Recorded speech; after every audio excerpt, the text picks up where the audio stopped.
Y axis at a distance of 4 unit from the origin.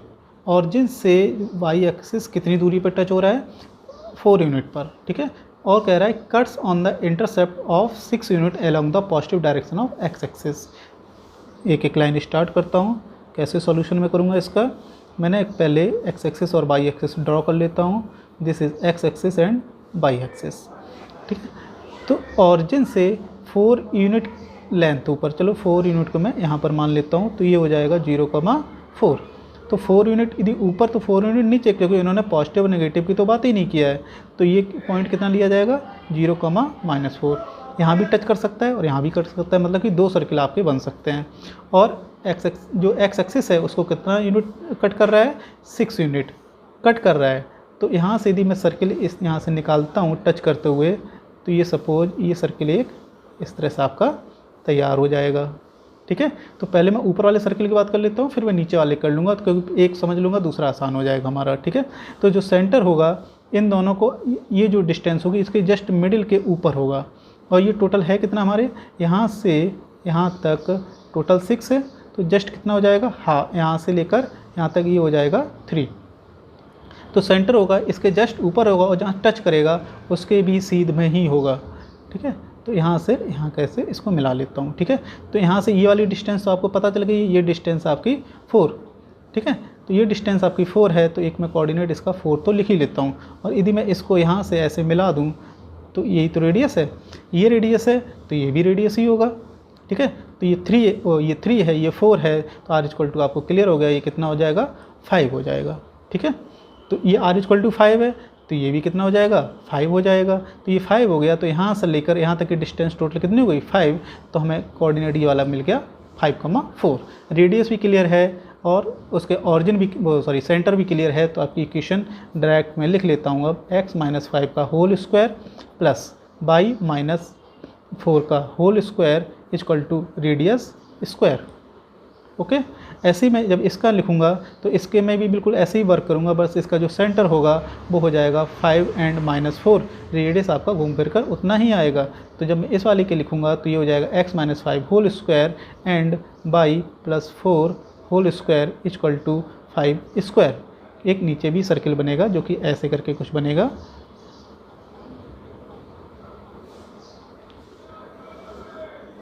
यहाँ पर एक circle बनेगा। तो ये 2 इक्वेशन हो सकती हैं, दोनों ही आपके आंसर हो सकते हैं। यदि वो ये इस बात की कर देते हैं कि जो y एक्सिस के पॉजिटिव साइड में 4 डिस्टेंस पर कट कर रहा है तो केवल एक बनेगा, y एक्सिस के नेगेटिव साइड में 4 डिस्टेंस पे कट कर रहा है तो केवल ये बनेगा। इन्होंने पॉजिटिव नेगेटिव की बात नहीं की थी, इसलिए मैंने क्या किया, इसके दोनों ही आंसर आपको निकालने पड़ेंगे। दोनों में से कोई भी आपका ABCD 4 ऑप्शन में से एक जगह लिखा होगा, ठीक है। अब इसके मैं और कॉन्सेप्ट देखता हूँ, फिर से बढ़ता हूँ कॉन्सेप्ट की तरफ। तो सबसे पहले मैं देखता हूँ कि जनरल इक्वेशन ऑफ सर्किल क्या होता है। फिर मैं पहले भी पढ़ा चुका हूँ, फिर से मैं लिख दे रहा हूँ। जनरल इक्वेशन होता है आपका x² plus y² plus 2gx plus 2fy plus c equal to 0। मतलब कहने का मतलब x² y² के कोएफिशिएंट हमेशा बराबर होते हैं। यदि आपका यहाँ पे मान लो सपोज 4 लिखा है, यहाँ पर भी 4 लिखा है, तो पहले हम क्या करेंगे, जनरल इक्वेशन बनाने के लिए उस 4 से पूरी इक्वेशन में डिवाइड कर देंगे। यदि मैंने यहाँ पे ax², यहाँ पर भी ay² लिखा, तो क्या हो जाएगा, आपका एक वेरिएबल बढ़ जाएगा जो कि आगे कैलकुलेशन में प्रॉब्लम करेगा, जबकि इतनी इंपॉर्टेंस नहीं। यदि मैं a से डिवाइड कर दूँ तो वो वेरिएबल कहाँ पहुँच जाएगा, g और f और c के नीचे पहुँच जाएगा। तो हमारे पास कुल मिलाकर ये 3 ही वेरिएबल वर्क करेंगे, ठीक है। इसलिए मैंने यहाँ पर हमेशा एक जनरल इक्वेशन जो स्टैंडर्ड इक्वेशन बनाते हैं सर्किल की, वो हमेशा यहाँ पे 1 रखना है, उसी के अकॉर्डिंग आपको काम करना होगा, ठीक है। यदि आपको एक जनरल इक्वेशन डायरेक्ट दे रखी है तो आपको सेंटर का फार्मूला याद कर लेना है और रेडियस का भी फार्मूला याद कर लेना है। जो इसका सेंटर होगा वो -g, -f होगा, और जो इसका रेडियस होगा वो हो जाएगा आपका g² plus f² - c, g² plus f² - c। ये दोनों आपको बहुत अच्छे से याद रखने हैं, ठीक है। तो यहाँ पे मेन पॉइंट क्या पकड़ में आ गया कि यहाँ पे एक तो अंडर रूट दिया हुआ है। तो अंडर रूट के अंदर मैं आपको पहले ही बता चुका हूँ कि जो अंडर रूट वगैरह होता है, इंपॉर्टेंट पॉइंट है यहाँ पर। ये पेपर में इन चीज़ों को लेके काफ़ी क्वेश्चंस पूछ लिए जाते हैं। तो यदि अंडर रूट के अंदर पॉजिटिव वैल्यू लिखी हुई है तो ठीक है, अंडर रूट के अंदर 0 वैल्यू लिखी है तब भी ठीक है, लेकिन अंडर रूट के अंदर कोई नेगेटिव वैल्यू लिखी हुई है तो वो कैसा हो जाता है, कॉम्प्लेक्स या इमेजिनरी नंबर बन जाता है। तो उस केस में आप जो भी बात कर रहे होंगे वो इमेजिनरी कर रहे होंगे, जबकि हमारा जितना भी कोऑर्डिनेट सिस्टम होता है वो पूरा रियल मैथमेटिक्स पे काम करता है। ठीक है, तो ये फर्स्ट केस हो गया, ये सेकंड केस हो गया और ये थर्ड केस हो गया। तो मैं एक एक केस समझता हूँ। यदि सपोज फर्स्ट वाला केस जो है, यदि G square plus F square minus C ये आपका पॉजिटिव आ गया, ठीक है, तो कहने का मतलब जो रेडियस होगी वो क्या हो जाएगी, पॉजिटिव होगी। तो पॉजिटिव होगी तो आपको एक प्रॉपर सर्किल मिलेगा। ठीक है, तो ये मैं सेकंड केस में यदि बात करता हूँ, यदि आपको इस केस में यदि जीरो हो गया तो अंडर रूट जीरो जीरो होता है, तो यहाँ पे रेडियस क्या हो जाएगी, जीरो हो जाएगी। सेंटर जहाँ पे थे वहीं से आपको जीरो लेंथ की रेडियस ढूंढनी है, तो वहाँ से कहाँ, हम यहाँ से चले और रेडियस तो मैंने यहाँ से बढ़ेगी नहीं क्योंकि जीरो लेंथ है, तो ये क्या हो जाएगा, केवल एक पॉइंट बनकर ही रह जाएगा। और इस केस में हम बोलेंगे कि this is a point circle. ठीक है, इस केस में एक नॉर्मल सर्कल बनेगा। ठीक है, किसी ये सेंटर होगा और उसकी रेडियस यदि आर होगी तो आराम से एक ये सर्कल बन जाएगा। इस केस में क्या हो जाएगा, सपोज आपका रेडियस इक्वल टू आ गया माइनस का 4, तो ये आपको क्या बना होगा, 2i हो जाएगा ये, क्योंकि अंडर रूट माइनस 1i होता है। तो ये आपकी जो रेडियस है वही इमेजिनरी है। आप पॉइंट तो आपने देख लिया कि हाँ, लेकिन इमेजिनरी है तो आप सर्किल हम ना बना पाओगे। ठीक है, और उस जो सेंटर होगा उसकी भी आपका एग्जिस्टेंस ख़त्म हो जाएगा। ठीक है, तो इस केस में इमेजिनरी सर्किल बनेगा, या कहने मतलब सर्किल नहीं, मतलब रियल सर्किल नहीं बनेगा। ठीक है, तो यहाँ पे क्या हो जाएगा, नो रियल सर्किल एग्जिस्ट